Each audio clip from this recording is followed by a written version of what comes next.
আসসালামু আলাইকুম প্রিয় এসএসসি ছোট ভাই ও বোনেরা। তোমাদের এসএসসি পরীক্ষার রেজাল্ট নিয়ে একটি বড় দুঃসংবাদ রয়েছে। সেই দুঃসংবাদটি হচ্ছে তোমাদের এবার পরীক্ষার ফলাফলে গ্রেস মার্ক নাই। এখন অনেকে বলতে পারো ভাইয়া গ্রেস মার্ক আসলে কি?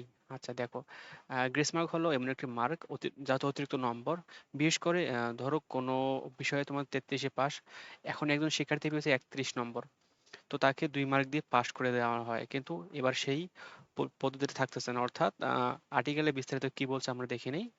এখানে বলছে চলতি বছরের মাধ্যমিক স্কুল সার্টিফিকেট পরীক্ষায় ও সমমানের পরীক্ষায় ফল প্রস্তুতের কাজ এখনো প্রায় শেষ পর্যায়ে। উত্তরপত্র মূল্যায়ন, প্রধান পরীক্ষকের মাধ্যমে পূর্ণ যাচাই, বোর্ড নম্বর পাঠানো, নম্বর ইনপুটস, জিপিএ নির্ধারণ, ফলসহ ফল তৈরির প্রায় সব কার্যক্রম শেষ হয়েছে। অর্থাৎ তোমাদের সবকিছু তারা করে ফেলছে। বর্তমানে চূড়ান্ত যাচাই বাছাই চলছে। সব কিছু পরিকল্পনা অনুযায়ী হলে আগামী 27 বা 28 জুলাইয়ের মধ্যে ফল শতভাগ প্রস্তুত হবে। তো তোমাদের রেজাল্ট দিবে 27 বা 28 জুলাই। এরপর শিক্ষা মন্ত্রণালয় অনুমোদনের সাপেক্ষে নির্ধারণ ফল প্রকাশ করা হবে। আবার বলছে যে বাংলাদেশের আন্তঃশিক্ষা বোর্ড সমন্বয় কমিটির সভাপতি ও ঢাকা শিক্ষা বোর্ডের চেয়ারম্যান অধ্যাপক সৈয়দ আখতারুজ্জামান ঢাকা পোস্টকে বলেন, আমরা আশা করি 27 বা 28 জুলাইয়ের মধ্যে রেজাল্ট শতভাগ প্রস্তুত হবে এবং এরপর বিষয়টি মন্ত্রণালয়ের উপর নির্ভর করবে।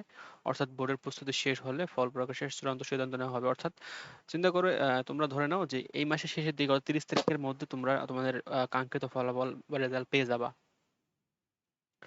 তবে ফল নিয়ে সবচেয়ে গুরুত্বপূর্ণ বিষয়টি হলো গত বছরের মতো এবারও উত্তরপত্র মূল্যায়নে কোনো গ্রেস মার্ক থাকতেছে না। অর্থাৎ যে যত মার্ক পেয়েছো তাকে তত মার্ক দেওয়া হবে। অর্থাৎ কেউ যদি 79 পাও তাকে 1 মার্ক দিয়ে 80 মার্ক দেওয়া হয়নি। আবার কেউ যদি 32 পাও তাকে 1 মার্ক দিয়ে 33 দিয়ে পাশ করানো হয়নি।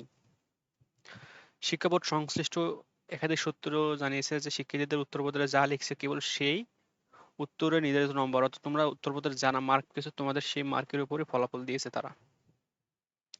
তারপর আবার দেখি যে বোর্ড কর্মকর্তারা বলেছেন কয়েক বছর ধরে উচ্চ পাশের হার ও বিপুল সংখ্যক জিপিএ 5 পাওয়া নিয়ে নানা প্রশ্ন উঠেছিল।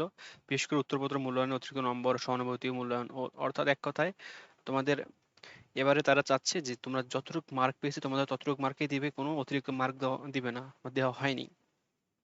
তো এই নিচে থাকছে তোমার দুঃসংবাদ। আর সুসংবাদ হচ্ছে তোমাদের পরীক্ষার রেজাল্ট খুবই শীঘ্রই দিবে। তো যারা চ্যানেলটি এখনো সাবস্ক্রাইব করেনি অবশ্যই সাবস্ক্রাইব করবে, কারণ শিক্ষামূলক সকল তথ্য সবার আগে পেতে চ্যানেলটি সাবস্ক্রাইব করুন। ধন্যবাদ সবাইকে।